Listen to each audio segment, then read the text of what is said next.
Each business has its own unique particularities, which may make constructing the financial model more difficult. Don't be paralyzed by your inability to create a perfect model. Some of the data that you need may not be tracked or easily reportable within your organization. Or you may simply not have access to it, or have the cloud or resources to have it properly compiled. Nevertheless, online marketing is a numbers game, so the closer you get to a correct model, the more strongly you will be able to make the financial case for conversion testing and tuning. Just remember that your goal is not to create a super detailed and accurate model that would pass an accounting audit. You only need to understand the high-level economics of your business well enough to determine the value and impact of conversion testing. So get the best numbers that you can, and make conservative assumptions about the missing information, but definitely build a financial model. To help you find a way to come up with some numbers, I'm providing the following examples for common types of businesses. The numeric example scenarios are for illustrative purposes only. Although they may not exactly match your specific situation, they should provide enough guidance for you to develop your own model. The parenthetical abbreviations are not commonly used in accounting. They are simply shorthand used in the illustrative calculations and formulas. The computations are calculated and derived in different ways to fit the available information for each example business. Purchase of consumer product. There are two main types of business-to-consumer B2C e-commerce websites, direct-to-consumer or retailer catalog. Some companies use the internet to bypass the normal distribution channels and sell their specific narrow product line directly to consumers. Other companies try to compete with traditional retailers by carrying a wide inventory of available products from all leading manufacturers in their online catalog. In many cases, such aggregators never even take physical possession of inventory and rely on the manufacturer or distributor to dropship directly to the consumer. Possible issues for e-commerce sites include in-store sales. Many online retailers are not internet pure plays. They started as a physical store and decided to add a website.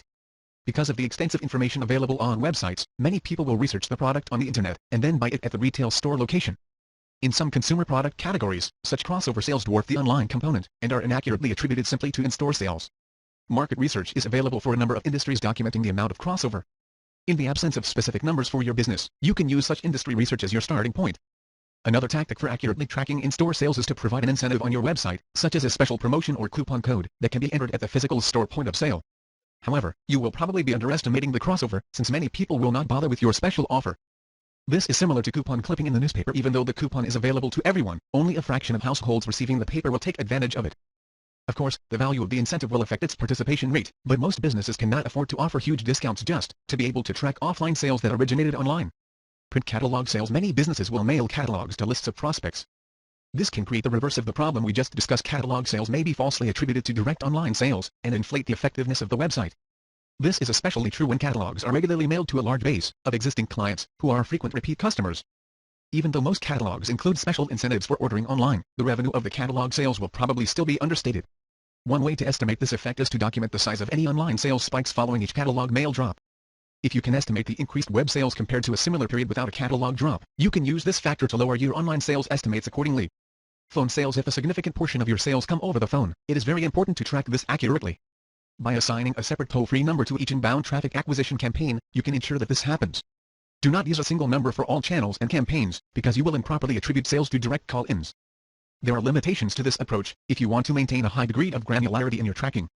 For example, it would be difficult to track every keyword in your PPC campaign, since you might potentially have to assign a unique number to each one. See example scenario, purchase of consumer product. You run an online catalog selling consumer electronics. You do not have a physical store location or print catalog. Your sales revenues are on an annualized run rate of $5 million. Your wholesale costs average 65% of retail price, and the customer pays for the shipping, which is not included in the revenue number. Credit card fees and refunds average 4% of your sales. Your average initial online sale is $85. Some 40% of your business comes from repeat purchases, which average $120 per sale.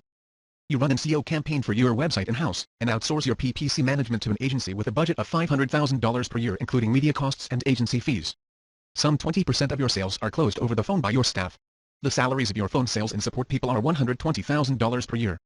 Affiliates represent 35% of your sales, and you pay 10% of the initial sale amount as the commission. You are interested in tuning the checkout process of your website to reduce your shopping cart abandonment rate.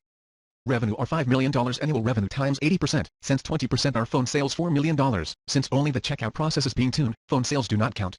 They must be considered as a parallel sales channel that is not affected by changes to your online checkout process. Most people will not even see the checkout process if they call you to complete the sale. If pages further upstream of the checkout, such as your website homepage, were to be conversion tuned, then the impact on phone sales should be tracked, and the phone sales revenues and associated costs included in the model. See Pic.